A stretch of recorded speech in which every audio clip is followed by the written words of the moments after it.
रवि एक साधारण जीवन जीने वाला लड़का था जो एक बड़ी कॉर्पोरेट कंपनी में नौकरी करता था।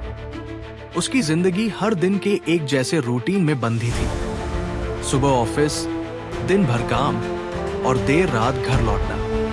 लेकिन एक रात जब वो अपनी बाइक से ऑफिस से घर लौट रहा था, उसकी जिंदगी हमेशा के लिए बदल गई। वो सुनसान सड़क पर बाइक चला रहा था जब अचानक उसकी नजर रास्ते के किनारे चमकती हुई चीज पर पड़ी। उसने बाइक रोकी और नजदीक जाकर देखा। ये एक खूबसूरत अंगूठी थी जिसमें गहरे लाल रंग का रूबी जड़ा हुआ था। वो उस अंगूठी से इतना प्रभावित हुआ कि बिना सोचे समझे उसे उठा लिया और अपनी जेब में डाल लिया। घर पहुंचकर उसने उस अंगूठी को पहन लिया। उसी रात उसने सपना देखा कि एक सुंदर लेकिन रहस्यमयी स्त्री उसके पास आई और कहा, अब ये अंगूठी तुम्हारी है, इसे कभी मत उतारना, ये तुम्हें अपार सफलता देगी। अगले ही दिन से रवि की जिंदगी बदलने लगी। ऑफिस में उसका काम हर किसी को पसंद आने लगा और कुछ ही महीनों में वो प्रमोशन पर प्रमोशन पाने लगा। उसका बैंक बैलेंस तेजी से बढ़ने लगा और वो एक आलीशान घर और महंगी गाड़ियों का मालिक बन गया। हर कोई उसकी तरक्की से हैरान था। लेकिन एक रात जब वो अकेला अपने नए घर में बैठा था तो उसे महसूस हुआ कि कुछ अजीब हो रहा है।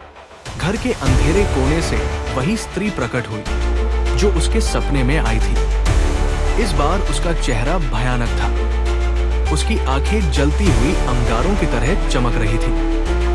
उसने कहा, तुम्हें नहीं पता, ये अंगूठी मेरी है। मैं एक पिशाचनी हूँ और अब तुम इस अंगूठी के कारण मेरे वश में हो। जितनी सफलता तुम्हें मिली है उसकी कीमत चुकाने का वक्त आ गया है। रवि डर के मारे कांपने लगा। उसने पूछा, मैंने क्या किया?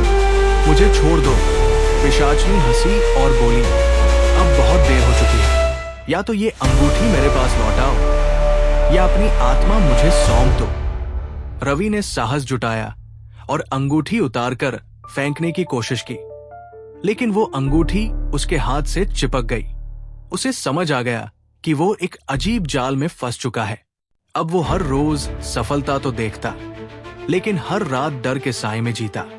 एक दिन उसने अपनी इस मुसीबत से छुटकारा पाने के लिए एक तांत्रिक की मदद ली। तांत्रिक ने बताया कि इस अंगूठी को नष्ट करना लगभग असंभव है, लेकिन अगर वह इसे किसी पवित्र जगह पर छोड़ दे तो पिशाचनी उसे छोड़ सकती है। रवि ने वही किया।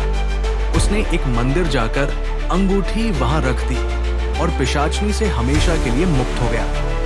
हालांकि उसकी सफलता भी उसी के साथ चली गई, लेकिन अब वो एक सुकून भरी साधारण जिंदगी जीने लगा। उस रात के बाद से उसने सीखा कि किसी भी चमकदार चीज को देखकर उसे तुरंत अपना लेना हमेशा अच्छा नहीं होता।